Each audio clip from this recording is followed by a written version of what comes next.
નમસ્કાર વિદ્યાર્થી મિત્રો, આજે આપણે chapter number 15 biodiversity and its conservation મતલબ કે જૈવ વિવિધતા અને તેના સંરક્ષણમાં નવા ટોપિક વિશેની ચર્ચાઓ કરવાની છે. તો આ નવા ટોપિકનું નામ છે જાતિ વિસ્તારના સંબંધો મતલબ કે સ્પીસીસ એરિયા રિલેશનશિપ્સ. પરંતુ આ ક્વેશ્ચન સ્ટાર્ટ કરતાં પહેલાં જે લાસ્ટ વિડિયો લેક્ચરમાં ટોપિક આપણે ભણ્યા એ હતો અક્ષાંશીય ઢોળાંશ. તો આ અક્ષાંશીય ઢોળાંશ ટોપિકના MCQ ઉપર ફટાફટ નજર ફેરવી લઈએ. તો અક્ષાંશીય ઢોળાંશમાં આપણે વાત એવી કરેલી છે કે વિષુવવૃત્તથી જેમ તમે ઉત્તર ધ્રુવ કે દક્ષિણ ધ્રુવ એટલે કે ધ્રુવો તરફ જાઓ તેમ જાતિ વિવિધતામાં ક્રમશઃ ઘટાડો થતો જોવા મળે છે. ત્યારબાદ આપણે 4 અલગ અલગ દેશ, જેના 4 અલગ અલગ સ્થાન અને તેમાં અલગ અલગ પક્ષીઓની જાતિના એક્ઝામ્પલની પણ વાત કરેલી હતી. જેમાં પહેલો દેશ હતો કોલંબિયા કે જે વિષુવવૃત્તની ખૂબ જ નજીક રહેલો હોય, તેમાં 1400 જેટલી પક્ષીઓની જાતિનો સમાવેશ. બીજો દેશ હતો ન્યૂયોર્ક કે જે 41 ડિગ્રી નોર્થ એટલે કે 41 ડિગ્રી ઉત્તરમાં રહેલો હોય, તેમાં 105 જેટલી જાતિના પક્ષીઓ. ત્યારબાદ ત્રીજો દેશ હતો ગ્રીનલેન્ડ કે જે 71 ડિગ્રી નોર્થ એટલે કે 71 ડિગ્રી ઉત્તરમાં રહેલો હોય, તેમાં 56 જાતિના પક્ષીઓ. અને દેશ નંબર 4 એમાં આપણે ભારત વિશેની ચર્ચાઓ કરેલી કે ભારતનો અધિકતમ મેક્સિમમ જમીન વિસ્તાર લેન્ડ એરિયા એ ઉષ્ણકટિબંધીય અક્ષાંશમાં છે અને તે 1200થી વધુ પણ પક્ષીઓની જાતિ ધરાવે છે. ત્યારબાદ આપણે ઇક્વાડોરની પણ કમ્પેરિઝન કરેલી છે. વાહક પેશીધારી વનસ્પતિઓ 10 ગણી વધુ સ્પીસીસ જોવા મળે છે. ત્યારબાદના એક્ઝામ્પલમાં આપણે એમેઝોન વિશેની પણ ચર્ચા કરેલી છે કે એમેઝોનને તમે પૃથ્વી પરના સૌથી વધુ જૈવ વિવિધતા ધરાવતા પ્રદેશો કહી શકો. એમેઝોન છે તે પૃથ્વી પરના ફેફસા છે. એમાં MCQમાં તમારે યાદ રાખવાનું હતું 40,000 જેટલી વનસ્પતિઓની જાતિઓ, 3,000 મત્સ્યની જાતિઓ, 1300 પક્ષીઓ, 427 સસ્તનો તેમજ 427 ઉભયજીવીઓ, 378 સરીસૃપો તથા 1,25,000થી પણ વધુ અપૃષ્ઠવંશી પ્રાણીઓની જાતિઓનું નિવાસસ્થાન હતું. અને અમુક વૈજ્ઞાનિકોનો એવો પણ અંદાજ છે કે આ એમેઝોનના વર્ષાવનોમાં ઓછામાં ઓછા 20 લાખ એટલે કે 2 મિલિયન જેટલી કીટકોની જાતિનું શોધખોળ તેમજ નામકરણ તેમજ તેની ઓળખ હજીતા બાકી છે. ત્યારબાદ આપણે 3 એવા કારણોની ચર્ચા કરેલી છે કે જે કારણો એવું દર્શાવે છે કે શા માટે વિષુવવૃત્તીય વિસ્તારમાં વધારે પડતી બાયોડાયવર્સિટી એટલે કે વધુ જૈવ વિવિધતા જોવા મળે છે. એમાંથી કારણ નંબર 1 હતો જાતિ ઉદ્ભવ વિશે, કારણ નંબર 2 હતું તેનું પર્યાવરણ અને કારણ નંબર 3માં તમે કહી શકો છો કે સોલર એનર્જી એટલે કે સૌર ઉર્જા. તો એ ક્વેશ્ચન પણ ખૂબ જ અગત્યનો હતો. અને હવે આપણે આજના વિડિયો લેક્ચરમાં જાતિ વિસ્તારના સંબંધો એટલે કે સ્પીસીસ એરિયા રિલેશનશિપ્સ આ ક્વેશ્ચનની ચર્ચાઓ કરવાની છે. ચાલો, આ ક્વેશ્ચન પણ ખૂબ જ મહત્ત્વનો અને થોડા ઘણામાંથી MCQ પણ બનશે, એ પણ તમારે યાદ રાખવાના છે. તો ઇઝી લેંગ્વેજ નોટ્સ તરફ જઈએ તો ટાઇટલ છે જાતિ વિસ્તારના સંબંધો એટલે કે સ્પીસીસ એરિયા રિલેશનશિપ. તો જોવા જઈએ પોઈન્ટ નંબર 1 શું કહે છે. પોઈન્ટ નંબર 1માં આપણે એક સાયન્ટિસ્ટની વાત કરવાની છે. લખ્યું છે કે જર્મનીના મહાન પ્રકૃતિવિદ અને ભૂગોળશાસ્ત્રી. તો વૈજ્ઞાનિક છે એ કયા દેશના છે? તો વૈજ્ઞાનિક છે તે જર્મનીના છે. મહાન પ્રકૃતિવિદ છે, તે ઉપરાંત મહાન ભૂગોળશાસ્ત્રી છે અને સાયન્ટિસ્ટનું નામ છે એલેક્ઝાન્ડર વોન હમ્બોલ્ટ. તો આ સાયન્ટિસ્ટનું નામ તમે અંડરલાઇન કરો, ટીક કરી નાખો. 1 માર્કનો MCQ એલેક્ઝાન્ડર વોન હમ્બોલ્ટ ક્યાંના છે? જર્મનીના મહાન પ્રકૃતિવિદ તેમજ ખગોળશાસ્ત્રી. તો ચાલો હવે આપણે એલેક્ઝાન્ડર વોન હમ્બોલ્ટ વૈજ્ઞાનિક શું ચર્ચાઓ કરે છે તેના વિશેની વાત કરીએ. તો એણે શું કર્યું તો કે એણે દક્ષિણ અમેરિકાના જંગલોના વેરાન પ્રદેશોમાં તેમના પ્રારંભિક તથા વ્યાપક સંશોધનો દરમિયાન અવલોકન કરેલું. ટૂંકમાં એવું કહે છે કે આ વૈજ્ઞાનિકે પ્રયોગો કઈ જગ્યાએ કર્યા? તો આ વૈજ્ઞાનિકે પ્રયોગો છે તે દક્ષિણ અમેરિકાના જંગલોના વેરાન પ્રદેશોમાં કરેલા. બરાબર, તો એ પણ તમે ખાસ ક્લિક કરો કે વૈજ્ઞાનિકે પ્રયોગો કયા સ્થળે કરેલા. તો સ્થળનું નામ આવશે દક્ષિણ અમેરિકાના જંગલોના વેરાન પ્રદેશો. તો એણે એવું અવલોકન કર્યું કે શોધખોળ મતલબ કે સંશોધનના વિસ્તારમાં વધારો કરવામાં આવે તો કોઈ પ્રદેશની જાતિ સમૃદ્ધિમાં પણ શું થાય છે? વધારો થાય છે, પરંતુ માત્ર અમુક મર્યાદા સુધી જ. ચાલો, આ ખૂબ જ મહત્ત્વનો સેન્ટેન્સ શું કહે છે? ફરીથી બોલું છું. એલેક્ઝાન્ડર વોન હમ્બોલ્ટે પોતાના સંશોધન દરમિયાન એવું એણે કીધું કે જો સંશોધન એટલે કે શોધખોળના વિસ્તારમાં વધારો કરવામાં આવે તો તે પ્રદેશની જાતિ સમૃદ્ધિમાં પણ વધારો થઈ શકે, પરંતુ માત્ર અમુક મર્યાદા સુધી જ. એટલે કે જો તમે ખાલી કોઈ 50 વીઘા ખેતરની જાતિ વિવિધતાનો અભ્યાસ કરતા હોવ તો એની જાતિ વિવિધતાની સરખામણી તમે જો 500 વીઘા જમીન સાથે કરો તો 50 વીઘા મતલબ કે ઓછો જમીન વિસ્તાર, જાતિ સમૃદ્ધિ, જાતિ વિવિધતા ઓછી, ને 500 વીઘા એટલે કે વધુ જમીન વિસ્તાર, જાતિ વિવિધતા એટલે કે જાતિ સમૃદ્ધિ ખૂબ જ વધારે. એટલે આ વૈજ્ઞાનિકે એવું કીધેલું છે કે જો તમે એરિયા એટલે કે પ્રદેશ વધારો છો તો એ પ્રદેશની સાથે સાથે જાતિની સમૃદ્ધિમાં પણ શું થાય છે? તેમાં વધારો થતો જોવા મળે છે, પરંતુ અમુક મર્યાદા સુધી જ. એટલે એ વસ્તુ તમારે ખાસ યાદ રાખવી. ચલો, પોઈન્ટ નંબર 2માં શું કહેવા માગે છે? પોઈન્ટ નંબર 2માં એવું કહે છે કે હકીકતમાં વર્ગકો. ચાલો, વર્ગકો એટલે તમે શું કહી શકો? તો વર્ગકોને તમે ટેક્સા કહી શકો. એટલે અલગ અલગ પ્રકારની કેટેગરી વર્ગકો, જેવી કે આવૃતબીજધારી હોઈ શકે, વનસ્પતિઓ હોઈ શકે, કોઈ પણ પક્ષીઓ હોઈ શકે, ચામાચીડિયા હોઈ શકે, કે મીઠા જળની એટલે કે મીઠા પાણીની ફ્રેશ વોટર ફિશિસ માછલીઓ હોઈ શકે. ની વ્યાપક વિવિધતા માટે જો તમે જાતિ સમૃદ્ધિ અને વિસ્તાર વચ્ચેનો સંબંધ મેળવો. ચાલો, કોની વચ્ચેના સંબંધની વાત છે? તો કે આ બધા જ વર્ગકના જાતિ સમૃદ્ધિ અને તેનો વિસ્તાર. જો ટાઇટલ જ છે સ્પીસીસ એરિયા રિલેશન, મતલબ કે તમે શું કહી શકો છો કે જાતિઓ અને તેના એરિયા મતલબ કે તેના વિસ્તારના સંબંધની વાત કરવાની છે. એટલે આ બધા જ વર્ગકોની વ્યાપક વિવિધતા માટે તમે જાતિ સમૃદ્ધિ અને વિસ્તાર વચ્ચેનો સંબંધ લ્યો તો આ સંબંધ છે એનો તમે જો આલેખ ડ્રો કરો તો તમને તે લંબચોરસ અતિવલય વળાંકમાં જોવા મળે. મતલબ કે લંબચોરસ અતિવલયને તમે કહી શકો છો રેક્ટેન્ગ્યુલર હાઇપરબોલા. બરાબર, તો આ ટીક કરો. લંબચોરસ અતિવલય મતલબ કે રેક્ટેન્ગ્યુલર હાઇપરબોલા. એ આપણે હવે આ ડાયાગ્રામમાં આગળ સમજશું. બરાબર, તો જોઈ લઈએ કે પેજ નંબર 1માં શું કહેવા માગે છે. પેજ નંબર 1માં 2 મુખ્ય પોઈન્ટ્સની વાત કરી. એમાં પોઈન્ટ નંબર 1માં આપણે વાત કરેલી છે એલેક્ઝાન્ડર વોન હમ્બોલ્ટ કયા દેશના હતા? જર્મનીના હતા. એ સાયન્ટિસ્ટ પોતે શું હતા? તો કે તે મહાન પ્રકૃતિવિદ અને ભૂગોળશાસ્ત્રી હતા. તેણે ક્યાં કામ કરેલું છે? તેણે દક્ષિણ અમેરિકાના જંગલોના વિરાન પ્રદેશો ઉપર કામ કરેલું છે. ચાલો, તેનું અવલોકન શું છે? તો કે આ વૈજ્ઞાનિકનું અવલોકન એવું છે કે સંશોધન એટલે કે શોધખોળ વિસ્તારમાં વધારો કરવામાં આવે તો કોઈ પણ પ્રદેશની જાતિ સમૃદ્ધિમાં પણ શું થાય છે? વધારો થાય છે, પરંતુ અમુક લિમિટેશન સુધી, અમુક મર્યાદાઓ સુધી. ત્યારબાદ એવું કીધેલું છે કે હકીકતમાં તમે જો કોઈ પણ વર્ગક જેવા કે આવૃત બીજધારીઓનું વર્ગક, વનસ્પતિઓનું વર્ગક, પક્ષીઓનું વર્ગક, ચામાચીડિયાનું વર્ગક, મીઠા જળની માછલીઓનું વર્ગક, એની તમે વિવિધતા માટે જાતિ સમૃદ્ધિ અને એના વિસ્તાર મતલબ કે એરિયા વચ્ચેનો સંબંધ મતલબ કે તમે જો એ બે વચ્ચેનું રિલેશન, એ બે વચ્ચેનો આલેખ દોરો તો તમને એ આલેખ છે તે લંબચોરસ અતિવલય વળાંકમાં જોવા મળશે. લંબચોરસ અતિવલય 1 માર્કનો MCQ ખાસ યાદ રાખો. તમે જેને કહી શકો છો રેક્ટેન્ગ્યુલર હાઇપરબોલા. બરાબર, તો હવે જો આ સેકન્ડ પેજમાં શું કહે છે? લઘુગુણક માપ પર મતલબ કે એ લોગેરિધમની વાત કરે છે. બરાબર, લઘુગુણક એટલે લોગેરિધમ.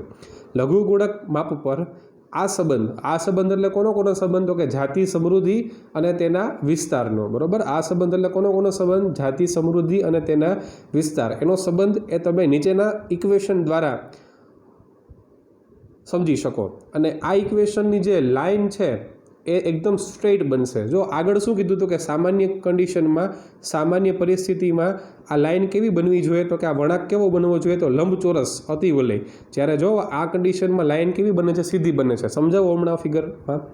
ચાલો, ઇક્વેશન તમારે યાદ રાખવું. log s = log c + z log a. હવે આપણે આખું છે ને એ ડાયાગ્રામ ઉપરથી સમજીએ. હવે સમજો, જો આ છે ને એક ડાયાગ્રામ નંબર 15.2 છે. એ શું કહે છે? જાતિ વિસ્તારના સંબંધનું પ્રદર્શન માપન પર સંબંધ રેખીય બની જાય છે. એટલે એક આ તમને છે ને આલેખ આપ્યો છે, એક્સ અક્ષ અને વાય અક્ષ જોવો. આલેખ કેનો છે? તો કે જાતિ સમૃદ્ધિ વિરુદ્ધ વિસ્તારનો. એટલે એક તરફ તમે શું કરો છો? વિસ્તાર વધારો છો, તો સામે શું થાય છે, જાતિ સમૃદ્ધિમાં પણ વધારો થતો જોવા મળે છે। હવે તમને તમારી પાસે જો બે કલરની લાઇન છે, એક છે ને તે બ્લુ કલરની લાઇન તમને દેખાતી હશે અને બીજી તમને રેડ કલરની લાઇન દેખાય છે। હવે બ્લુ કલરની લાઇન છે ને, જો અહીંયા લખ્યું છે S = CAZ, એ એસ શું સૂચવે છે, સી એ શું સૂચવે છે એ સમજાવું હમણાં, પણ તમે સમજો કે જે બ્લુ કલરની લાઇન છે ને એ સામાન્ય લાઇન છે। કેવી છે તો કે સામાન્ય, મતલબ કે લોગેરિધમ વગરની લાઇન છે। હવે તમે જોવો એનો આકાર કેવો છે, લંબચોરસ અતિવલય છે, બરોબર। એટલે જો યાદ રાખો કે બ્લુ કલરની લાઇન છે તે કેવી છે તો કે સામાન્ય લંબચોરસ અતિવલય। જ્યારે તમે જો એનું લોગેરિધમ લ્યો છો તો તમને જો વચ્ચે રેડ કલરની લાઇન દેખાય છે, લખ્યું છે log માપ। એનું ઇક્વેશન મતલબ કે S = CAZ, એનું તમે લોગ કરો તો એનો આન્સર કંઈક આવો આવે, log S = log C + Z log A।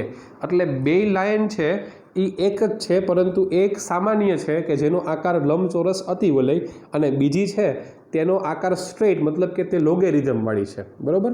ચાલો હવે આ ઇક્વેશન ખાસ તમારે MCQ માટે યાદ રાખવું, ટીક કરી નાખજો, log S = log C + Z log A। જ્યાં S શું સૂચવે છે, S = સ્પીસીસ રિચનેસ, મતલબ કે જાતિ સમૃદ્ધિ, A બરાબર એરિયા એટલે કે વિસ્તાર પ્રદેશ કહી શકો।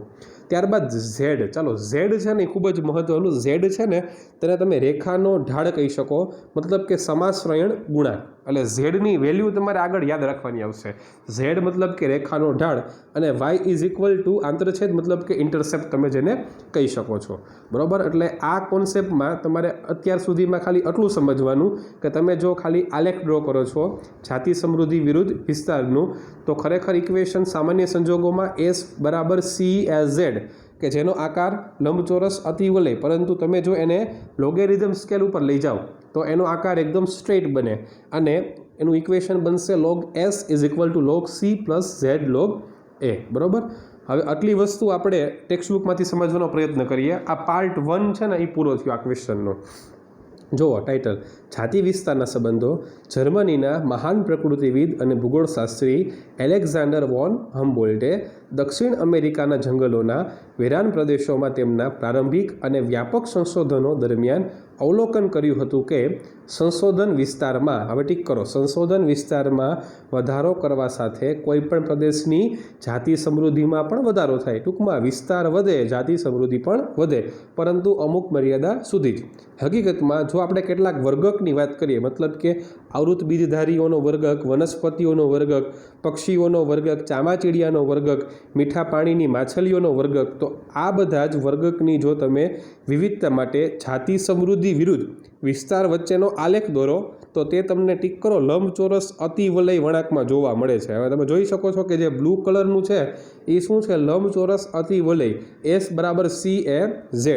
હવે જુઓ લઘુગુણક માપ પર, મતલબ કે લોગેરિધમ સ્કેલ ઉપર આ જ સંબંધને તમે નીચે દર્શાવેલા સમીકરણ દ્વારા દર્શાવી શકો કે જે એક સીધી રેખા મળે છે। જો રેડ કલરની લાઇન છે એ લોગેરિધમ સ્કેલ પછીનું તમને જે ડેટા મળે છે ને ઇક્વેશન જો log S = log C + Z log A, કે જ્યાં S બરાબર જાતિ સમૃદ્ધિ, species richness, A = Pradesh area વિસ્તાર, Z છે તે રેખાનો ઢાળ, સમાશ્રયણ ગુણાંક અને C = Y આંતરછેદ એટલે કે ઇન્ટરસેપ્ટ તમે જેને કહી શકો છો, બરોબર। એટલે પાર્ટ 1 અહીંયા પૂરો થયો। હવે આપણે આ જ ક્વેશ્ચનના પાર્ટ 2ની ચર્ચા કરીએ। તો પાર્ટ 2માં તમારે 3 અલગ અલગ એક્ઝામ્પલની મદદથી Z રેખાનું મૂલ્ય સમજવાનું છે। ફરી બોલું છું, પાર્ટ 2માં તમારે 3 અલગ અલગ એક્ઝામ્પલ, 3 અલગ અલગ ઉદાહરણની મદદથી કોનું, તો કે Z રેખાનું મૂલ્ય સમજવાનું છે।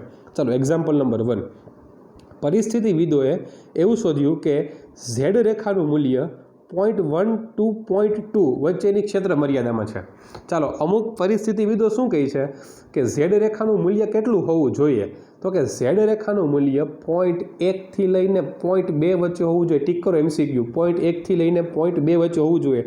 પછી ભલે ને આ મૂલ્ય કોના માટે હોય, તો કે બ્રિટનમાં જોવા મળતી વનસ્પતિઓ એટલે બ્રિટનમાં જોવા મળતા પ્લાન્ટ્સ માટે હોય તો પણ 0.1 થી 0.2, કેલિફોર્નિયામાં જોવા મળતા પક્ષીઓ હોય તો પણ 0.1 થી 0.2, ન્યૂયોર્કના જોવા મળતા મોલ્યુસ્કન એનિમલ્સ એટલે કે મૃદુકાય સમુદાયના પ્રાણીઓ હોય તો પણ 0.1 થી 0.2। મતલબ જો એને શું કર્યું તો કે અલગ અલગ 3 વિસ્તાર લીધા, એ 3 વિસ્તારના અલગ અલગ વર્ગક લીધા।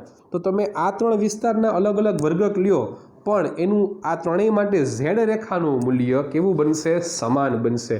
લખ્યું છે જો આ તમામમાં સમાશ્રયણ રેખાનો ઢાળ મતલબ કે ઝેડ રેખાનું મૂલ્ય કેવું છે? સમાન. અને આનો ઢાળ છે તે આશ્ચર્યજનક રૂપે એક સમાન જ તમને જોવા મળશે. મતલબ કે જો એક્ઝામ્પલ નંબર 1 કયા કયા પ્રદેશો? તો કે 3 પ્રદેશો યાદ રાખવાના. કઈ કઈ જગ્યાએ? બ્રિટનના પ્લાન્ટ્સ, કેલિફોર્નિયાના પક્ષીઓ અને ન્યુયોર્કના મૃદુકાય. What will be the value? The value will be 0.1 to 0.2 મતલબ કે 0.1 થી 0.2 એની વેલ્યુ એનું પ્રમાણ હોઈ શકે. હવે સમજો ટ્વિસ્ટ ક્યાં આવે છે. એક્ઝામ્પલ નંબર 2 પરંતુ જો આપણે સમસ્ત ખંડો, બરોબર સમજો સમસ્ત ખંડો. હવે આપણે આ કેનો અભ્યાસ કરીએ છીએ? તો કે જાતિ વિવિધતા એનો આલેખ તમે કોના વિરુદ્ધ દોરશો? તો કે વિસ્તારની વિરુદ્ધ દોરશો. એટલે જો હવે તમે વિસ્તાર છે ને એ ખૂબ જ મોટો વિસ્તાર લ્યો છો, પરંતુ જો તમે સમસ્ત ખંડો એટલે જો વિસ્તારમાં તમે શું લઈ લીધું? આખો એક તમે કોન્ટિનેન્ટ લ્યો છો. સમસ્ત ખંડો જેવા ખૂબ જ વિશાળ પ્રદેશોની વાત કરો તો સમસ્ત ખંડો જેવા ખૂબ જ વિશાળ પ્રદેશો વચ્ચેના જાતિ વિસ્તારના સંબંધોનું પૃથ્થકરણ કરીએ તો આ ઢાળ વધુ ને વધુ તમને તીવ્ર એટલે કે ત્રાંસો ઊભો ઢાળ મતલબ કે તમે જેને સ્ટેપર કહી શકો છો એવા પ્રકારનો ઢાળ મળે છે. હવે સમજો ઉપર પહેલાં પાછા વયા જાઓ. એક્ઝામ્પલ નંબર 1માં સામાન્ય સંજોગોમાં ઢાળ તમને એક સમાન મળવો જોઈએ કે જેનું મૂલ્ય 0.1 થી 0.2 હોવું જોઈએ. પણ જો તમે વિસ્તાર વધારો છો, વિસ્તારમાં આખો ખંડ લ્યો છો, વિસ્તાર ખૂબ જ મોટો લ્યો છો, તો શું થાય છે? તો આ જે સમાશ્રય રેખા છે, ઝેડ રેખા છે, એનો ઢાળ છે એ વધુને વધુ તીવ્ર ટીકરો ત્રાંસો ઊભો થઈ જાય છે અને તેનું મૂલ્ય 0.1 to 0.2 હોવું જોઈએ કે જે અહીંયા તમને 0.6 થી 1.2 જોવા મળે છે. સમજાણું? એટલે ફરીથી બોલું છું, આ પેજમાં તમારી પાસે 2 એક્ઝામ્પલ છે. પહેલા એક્ઝામ્પલમાં ઢાળ તો કે સામાન્ય 3 લોકેશનમાં બ્રિટનના પ્લાન્ટ્સ, કેલિફોર્નિયાના પક્ષીઓ, ન્યુયોર્કના મૃદુકાય. Value of z line will be 0.1 to 0.2. પરંતુ તમે જો વિસ્તાર મોટો લઈ લ્યો તો ઢાળ છે તે ત્રાંસો ઊભો થઈ જાય અને ઝેડનું મૂલ્ય 0.6 થી 1.2 થઈ જશે. હવે એક્ઝામ્પલ નંબર 3 હવે શું કરીએ છીએ? તો કે જો તમે વિવિધ ખંડોના ઉષ્ણકટિબંધીય જંગલોમાં, ટૂંકમાં હવે આપણે ઉષ્ણકટિબંધના વિસ્તારની વાત કરવાની છે. ઉષ્ણકટિબંધીય જંગલોમાં ફ્રુગીવોરસ ફળાહારી. ફ્રુગીવોરસ મતલબ કે the animals which are going to eat the fruits મતલબ કે એવા પ્રાણીઓ, એવા સજીવો કે જે ફળ ખાઈને પોતાનું જીવન ગુજારે છે, તેને તમે ફળાહારી પ્રાણીઓ કહી શકો. એટલે કયો વિસ્તાર? ઉષ્ણકટિબંધનો વિસ્તાર, એના જંગલો, એમાં તમે ફળાહારી પ્રાણીઓની વાત કરો.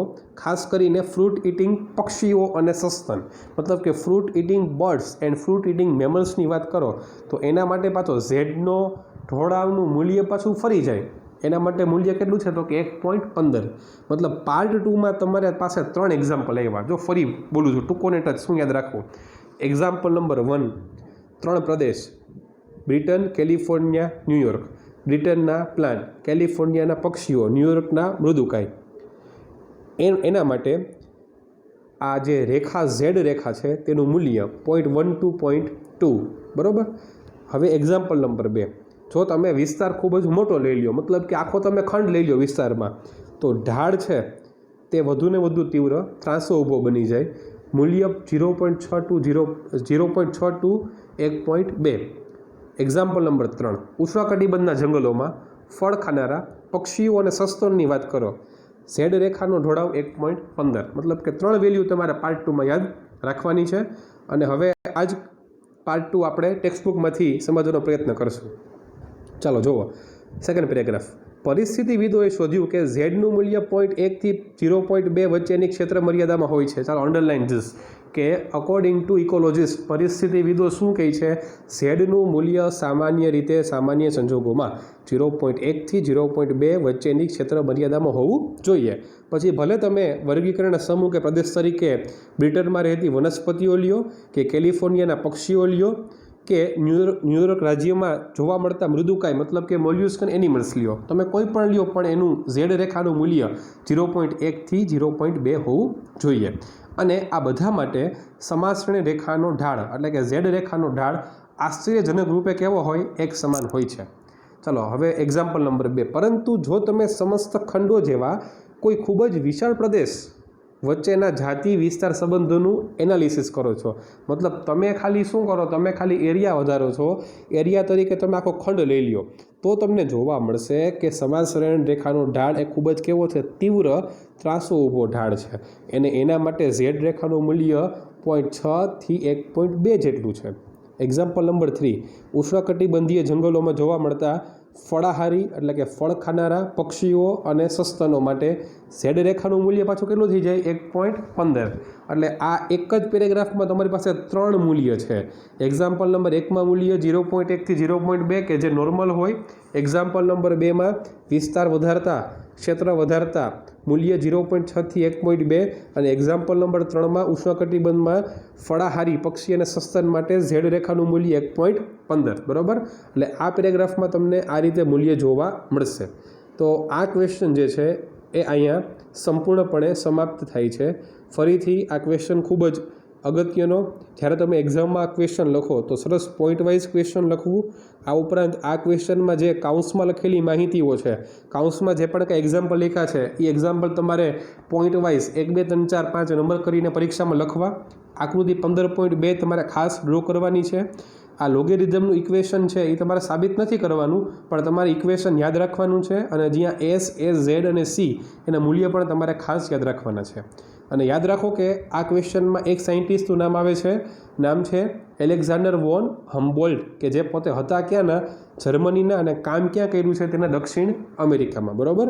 તો આ ક્વેશ્ચન અહીંયા પૂરો થાય છે. Thank you very much.